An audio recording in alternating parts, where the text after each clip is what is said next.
योग दर्शन विभूतिपाद में आपका स्वागत है। आज का विषय है विवेक, ज्ञान और कैवल्य। महर्षि पतंजलि विवेक, ज्ञान और कैवल्य को बताते हुए योग दर्शन विभूतिपाद सूत्र 49 से 55 तक कहते हैं, सत्य पुरुषान्यता ख्याति मात्रस्य सर्वे भावा अधिष्ठातृत्वं सर्वज्ञाते त्वं च। सत्य पुरुषान्यता ख्याति मात्रस्य अर्थात बुद्धि और पुरुष, इन दोनों की भिन्नता मात्र ही जिसमें ज्ञान रहता है, ऐसी सभी समाधि को प्राप्त सर्व भावाधिष्ठातृत्व, सब भावों पर स्वामी भाव च मीन्स और सर्व ज्ञातृत्वम, सर्वज्ञ भाव हो जाता है। सत्य पुरुषान्यता ख्याति मात्रस्य सर्वभावाधिष्ठातृत्वम सर्वज्ञातृत्वम च अर्थात प्रकृति और पुरुष के भेद को जानने वाले योगी का ऐसे सभी समाधि को प्राप्त योगी सब भावों पर स्वामी भाव और सर्वज्ञ भाव हो जाता है। इस प्रकार इंद्रिय जय द्वारा योगी जब इस प्रकृति पर पूर्ण अधिकार कर लेता है तो उसे इस प्रकृति और पुरुष अर्थात आत्मा की भिन्नता का ज्ञान हो जाता है। इस अवस्था में प्रकृति के रजोगुण तथा तमोगुण संबंधी समस्त संस्कार धुल जाते हैं तथा मात्र सतोगुण के संस्कार शेष रह जाते हैं। इसी संस्कार से वह पुरुष का अनुभव करता है तथा प्रकृति का उससे भिन्न मानने लगता है। यही उसका विवेक ज्ञान, यही उसका ख्याति ज्ञान कहलाता है, विवेक ज्ञान कहलाता है। इस स्थिति में पहुंचे योगी को प्रकृति के सभी भावों पर स्वामी भाव हो जाता है, जिससे वह उसका अपनी इच्छा अनुसार उपयोग व उपभोग कर सकता है। साथ ही उसे इस प्रकृति की संरचना एवं काल प्रकार के प्रकृति के धर्मों को काल का भी ज्ञान हो जाता है, जिससे वह अनागत, उदित और शांत तीनों प्रकार के प्रकृति के धर्मों को जान लेता है। इस ज्ञान के द्वारा वह अपने भूत, वर्तमान तथा भविष्य की अवस्थाओं को भी जान लेता है। यही उस योगी का सर्वज्ञ भाव है। योगी की आध्यात्मिक मार्ग पर चलने वाले व्यक्ति की यह सर्वज्ञ भाव, यह अवस्था सबीज समाधि की है। आगे सूत्र 50 में महर्षि पतंजलि कहते हैं, तद वैराग्यादपि दोष बीज क्षय कैवल्यम अर्थात उसमें भी वैराग्य होने से दोष के बीज का नाश हो जाने पर कैवल्य की प्राप्ति होती है। योगी की आध्यात्मिक मार्ग पर चलने वाली की यह प्रकृति जय की उपलब्धि इतनी महान है कि अधिकांश साधक यही पहुंचकर इसके आकर्षण के कारण रुक जाते हैं, जिससे उनको कैवल्य लाभ नहीं हो पाता।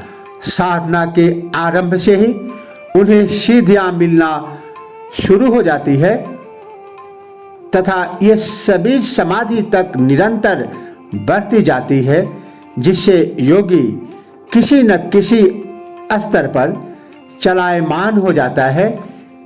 योग मार्ग में ये सिद्धियां ही सबसे बड़ी बाधा बन जाती है। इसीलिए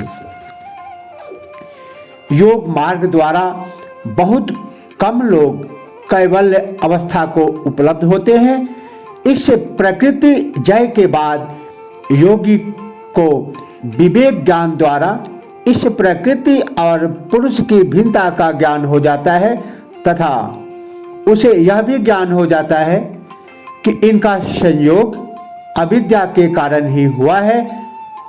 तो वह इन सिद्धियों में वैराग्य करके इस प्रकृति को अपने कारण में विलीन कर देता है, जिससे वह उस असंग निर्विकार कुटस्थ आनंदमय तथा चेतन स्वरूप आत्मा पुरुष को उपलब्ध हो जाता है तथा यह प्रकृति जो उसी के गुणों तथा कार्यों के रूप में उसके साथ संयुक्त थी, सदा बदलने वाली जड़ तथा दुखों का कारण थी, सदा के लिए अलग हो जाती है। तो उसके दोषों के बीज रूप इस वृत्ति का सर्वथा निरोध हो जाता है। इसी को निर्बीज समाधि कहते हैं। इसी से उसे कैवल्य अथवा मोक्ष की प्राप्ति होती है तथा योग मार्ग पर अग्रसर योगी अध्यात्म मार्ग पर अग्रसर अध्यात्मवेता अपने स्वरूप आत्मा में स्थित हो जाता है। प्रकृति सगुण है, इससे वियोग होने पर वह निर्गुण स्वरूप ही शेष रह जाता है। पहले पाद में कहा गया है कि चित्त की वृत्तियों का निरोध ही योग है। योगश्चित्त वृत्ति निरोध, वह निरोध यहाँ आकर पूर्ण हो जाता है तथा जीव इसी अवस्था में पहुंचकर स्वयं को ब्रह्म समझता है। अहम ब्रह्मास्मि, अहम ब्रह्मास्मि, यहाँ तक कि यात्रा करते करते अध्यात्मवेता को, योगस्थ योगी को अहम ब्रह्मास्मि का आभास होता है। गीता कहती है अभ्यासे न तु कौन्तेय वैराग्ये न च गृह्यते। निरंतर अभ्यास, और जैसे जैसे हम अभ्यास करते जाते हैं हमारी वैराग्य भावना दीप्त हो जाती है और इसी अभ्यास और वैराग्य के द्वारा कैवल्य की प्राप्ति होती है, योगत्व की प्राप्ति होती है। आगे सूत्र 51 में महर्षि पतंजलि कहते हैं अस्थानुपनिमंत्रणे संगस्मयाकरणम पुनर्निष्ठ प्रसंगात्। अर्थात लोकपाल देवताओं के बुलाने पर न तो संग करना चाहिए न अभिमान ही करना चाहिए, क्योंकि ऐसा करने से पुनः अनिष्ट होना संभव है। जब अहम ब्रह्मास्मि का आभास हो जाता है वहाँ तक योगी अध्यात्मवेता पहुँच जाता है, तो वहाँ लोकपाल देवताओं से मुलाकात होती है। उनके बुलाने पर महर्षि कहते हैं कि न तो उनके संग करना चाहिए, उनके साथ होना चाहिए, न उनसे अभिमान ही करना चाहिए, न अपना अभिमान ही दिखाना चाहिए, क्योंकि अभिमान और संग दोनों में नुकसान है। ऐसा करने से पुनः अनिष्ट होना संभव हो जाता है। योग मार्ग में सबसे बड़ी बाधा है शक्ति का एकत्र होना। वह शक्ति ऊर्जा जिसका विभिन्न कार्यों एवं वृत्तियों के कारण क्षरण हो रहा था, उसका केंद्रित होना आरंभ हो जाता है, जिससे उसकी क्षमता कई गुना बढ़ जाती है। इसी से अनेक सिद्धियां प्राप्त होती है।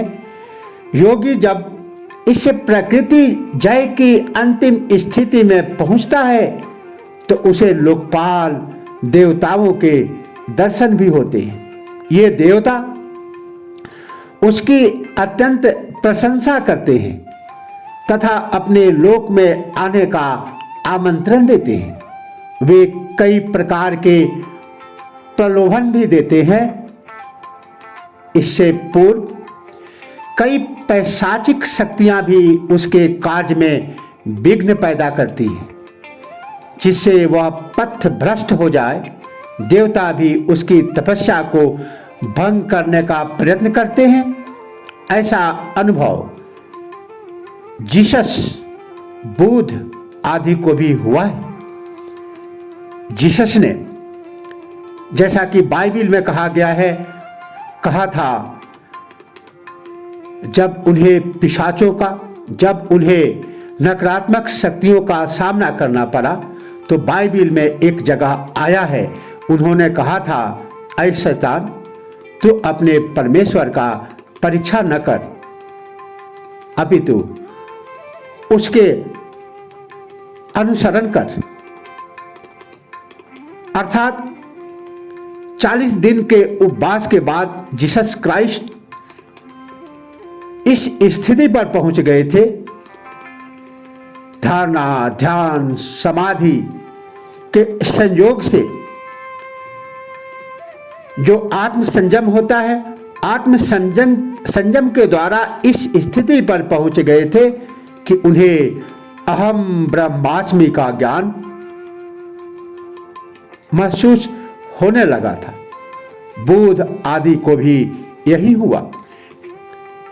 ऋषि मुनियों की तपस्या भंग करने के लिए देवताओं ने अप्सराएं भेजी, जैसे कि विश्वामित्र के साथ हुआ था। ऐसे उदाहरण भी मिलते हैं। ऐसी स्थिति में मोक्ष प्राप्ति के इच्छुक साधक को इन प्रलोभनों में नहीं आना चाहिए तथा अपनी इस उपलब्धि पर गर्व भी नहीं करना चाहिए, वरना उसका सारा प्रयत्न विफल हो जाता है। देव योनि भी भोग योनि भी है। उन भोग का क्षय होने पर उन्हें पुनः जन्म मृत्यु का दुख भोगना ही पड़ता है।